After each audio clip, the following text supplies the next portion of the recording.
Hi, I'm Dr. Mendes. I'm actually at home now. I'm not in the clinic, but I wanted to take a second to talk about a relaxation technique for a couple of reasons.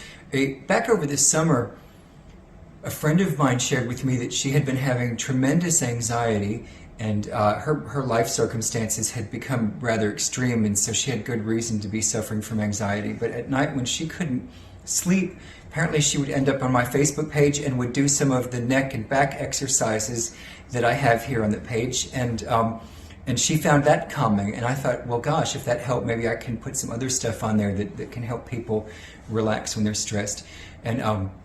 And then another thing that reminded me to do it is a patient asked me yesterday, now that it's around the holidays, she said, I'm always stressing this time of year, is there any adjustment that can help with that?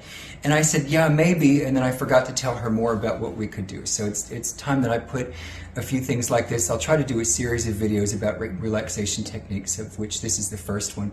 And in the first sense, a chiropractic adjustment often does help with stress relief, because if you imagine if two bones are misaligned and they're irritating the nerve that comes out in between them, that does present an irritation or an affront to the nervous system, and it's not necessarily going to rise to the level of something that's stressing you out. Even if you're subconsciously unaware of it, it can still be creating an overall increase in the base level of stressors. So I like to make a comparison.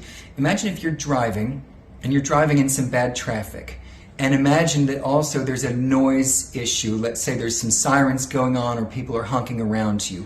Okay. Imagine also you have a tag on the back of your shirt that's digging into you, and you're late for somewhere, and imagine you just realize that there's a wasp inside your car buzzing around. Maybe any one of those things would not trouble you too much, but if all those are going on at once, you're almost certainly going to be rather stressed. Likewise, if there's a misalignment, or what we call a subluxation in chiropractic, causing an irritation to your nervous system, that means your base level of stress is already going to be somewhat higher, and getting that corrected means that you're going to be lowering that level of stress. There's lots of research going all the way back to the 1930s on how much chiropractic care can help mental health. So there's good reason for that we won't need to get into here. But in addition to getting yourself adjusted, a technique that can help with de-stressing is a simple tapping technique. Now there's much more involved ways of tapping than what I'm going to show right here.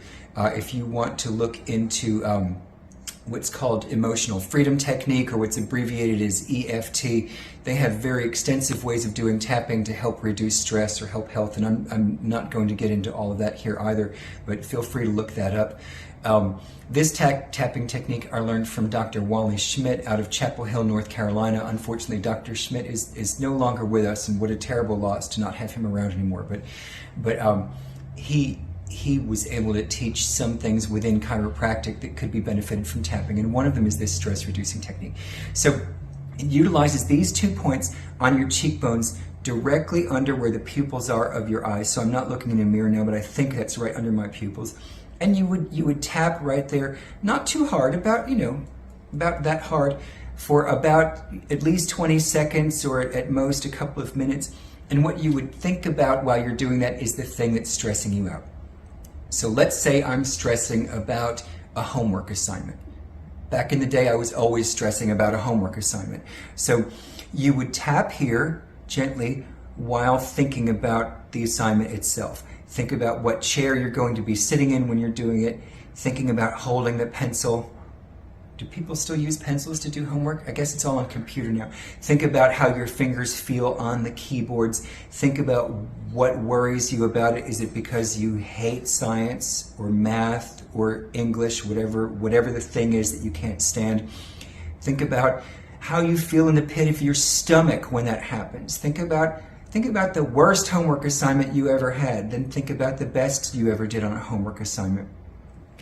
Accessing these different parts of your brain by thinking about things in the different aspects of stress, and the way you physically feel, the pit of your stomach, tightness in your chest, tightness in these muscles here. Think about those things, feel those things while you're tapping here, and that's able to get your body to stop reacting in such a visceral way to the stressor.